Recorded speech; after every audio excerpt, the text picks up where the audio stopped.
Sammy and the Professor is the 13th episode of the 8th season of Cheers.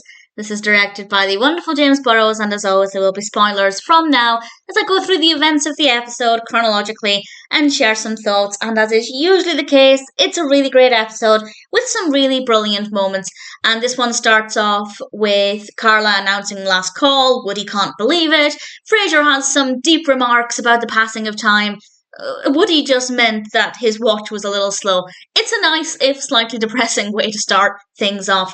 We then have Carla coming into the bar. She's wearing earrings in the shape of bones, which I really like, and she's got a letter from the IRS. She's getting audited, and Norm, as an accountant, gives her some advice. He agrees to help because she says she'll pay him, and she gets the advice of making up receipts. And obviously Carla knows that this is not the right thing to do, but then realizes she can turn it into a family project and the kids will help. So that's what she's going to be doing. We'll come back to Carla in a little bit. Rebecca then comes in and is ordering everybody to tidy everything up as her former professor is arriving. And Norm suggests that Sam asks her for some business tips on buying back Cheers. To be honest, the only tip he could really have is save money. That's basically all Sam needs to do at this stage, and needless to say, it's a very, very slow process. Rebecca then starts scraping gum off of the tables, which it took me back to my school days. When people would stick gum on the underside of tables, why are you doing that? It's absolutely disgusting. And if that weren't gross enough, Rebecca finds a fresh piece and Carla takes it from her and begins chewing it. Obviously, it was Carla's that she put there, but it's still absolutely disgusting. And then in walks Alice Volkman. She's played by Alexis Smith. And Rebecca hits her head on the table, and Alice had asked for Rebecca, and when Rebecca hit her head, she said, "Never mind, I think I found her." And I think that tells us exactly what Rebecca... Well, I was going to say what she used to be like, but I think she's still very much the same way. She's very frantic. She's a bit of a klutz because of her anxieties. She tries so hard to be polished and perfect that it ends up being messy. And this is just an example of that. And obviously the suggestion is that she's always been that way. And we find out that Rebecca was always very determined, which is no surprise to anybody, and that she actually had to repeat the course that she was doing over summer school in order to graduate, which I think is quite interesting because she comes across as being very powerful, very knowledgeable, very business-driven, almost like that part of her is not flawed. The biggest flaw she has is her anxieties and her need to please people, and that affects her ability to succeed in certain aspects of her life. But actually finding out that she didn't do so well at school, maybe wasn't as strong academically as we've been led to believe, I think is certainly quite interesting. And Alice says to her, "Anyone else would have had a nervous breakdown," to which Rebecca responds, "I did have a nervous breakdown," which I love because it's one of those situations where somebody will say, "You're so strong for going through this. Look at what you've come through." But they don't realise the emotional turmoil during that. And that's what we have with Rebecca. So I quite liked that moment. And then Rebecca and Alice go up to Melville's with Sam, and they're talking about Alice's book, which Sam had actually apparently read. And they're having a very intellectual conversation. And it just made me think, how giddy would Diane be if she was sitting at that table having this discussion? I think she would have loved to have been there in Sam's place. And Rebecca is obviously still very anxious. And Alex actually tells her, "Rebecca, relax. You don't have to impress me. You never did."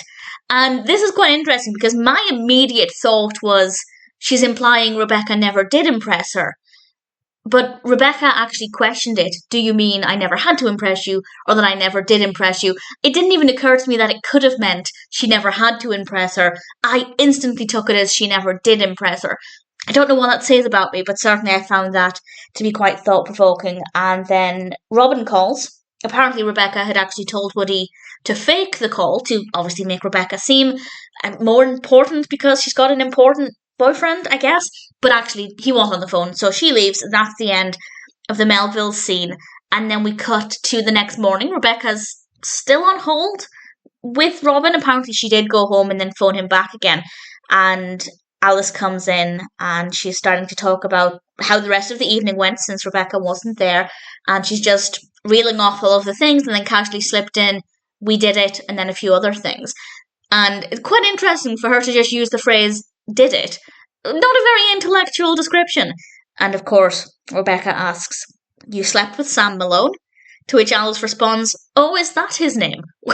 Which is definitely quite interesting because Sam usually sleeps with women who very much fawn all over him, who very much worship him, who would absolutely know his name, and he would use his celebrity as a form of relief pitcher to make people fall at his feet.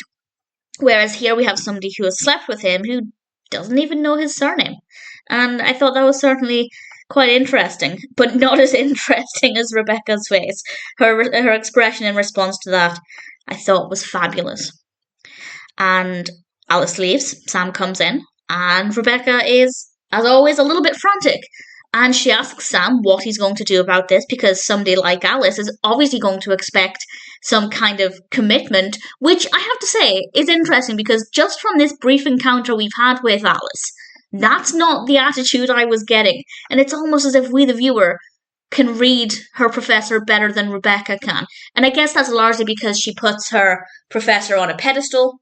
She expects certain behaviours from her. And clearly this is not what we're seeing. And I think that that's really upsetting to Rebecca, because somebody you idolise not being perfect is not what you want to learn about. I say this as somebody who very much has Kirstie on a pedestal. But thankfully, there was nothing that she did that ever affected that. So I'm rather happy about that. But certainly for Rebecca, something's chipping away at that. And that something is actually a someone. And that is, of course, Sam.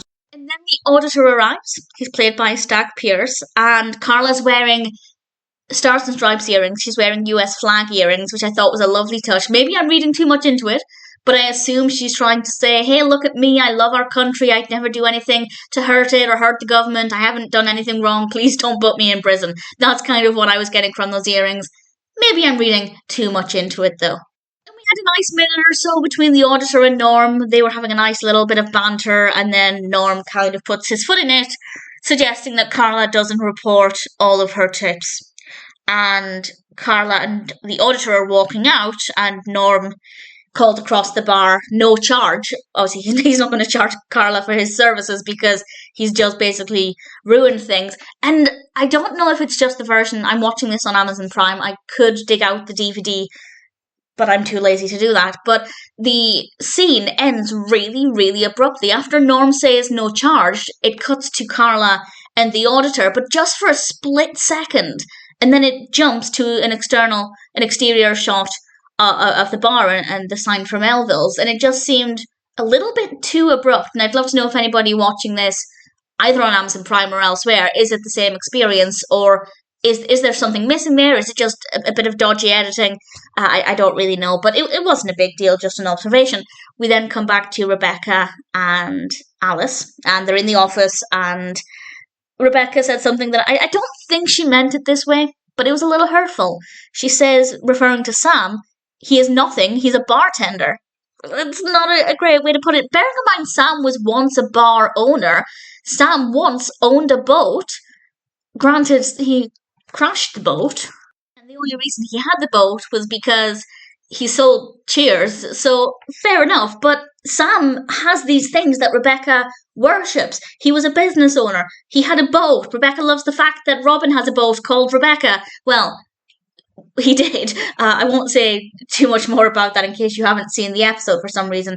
But the Rebecca was relevant from a few episodes back, but something happened with it. But I won't say any more than that. But those elements that Rebecca worships in Colcart, we see those elements in Sam. Obviously, the only difference is that Sam doesn't have the money to go with it.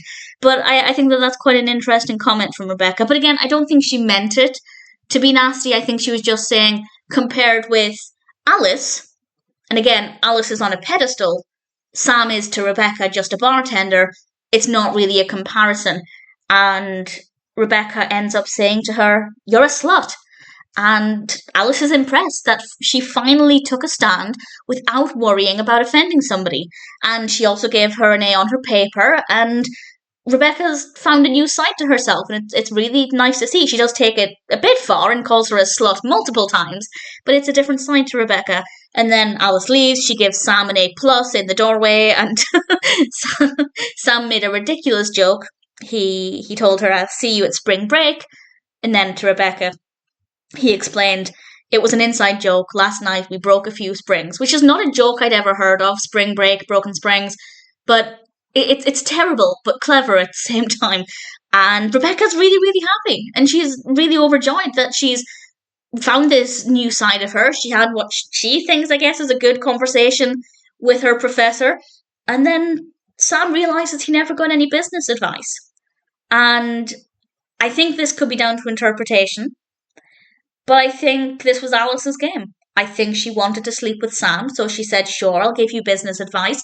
And as Sam explained, every time they were about to have that conversation, they ended up in bed. Did she manipulate the situation in order to sleep with Sam? Who knows? Again, it's not usually the kind of person Sam goes to bed with, so it's not really a situation that he's overly familiar with. And then he ends by calling her a slut, which I think was maybe a step too far, but nevertheless, Sam, I guess, has a right to be annoyed if he's coming to the same conclusion, that she basically manipulated the situation to get what she wanted, while also not giving Sam what he wanted. Well, I guess he got some of what he wanted, but certainly not the business advice. And it's a delightful episode. Do I have any personal highlights from this? I don't think so. I don't think there's any specific moment that stands out as being my favourite. Carla's earrings. I loved her earrings. And just in general, Rebecca is an absolute joy, and I think we had a great look into her character here. Not for the first time or anything, but certainly to analyse her character here, I thought was quite fascinating. And again, I do put Kirstie on pedestal, so of course I absolutely love Rebecca. And Sam was a delight as well. And I have no complaints, which is not unusual with Cheers. Sammy and the Professor is, needless to say, a pretty fabulous episode of Cheers.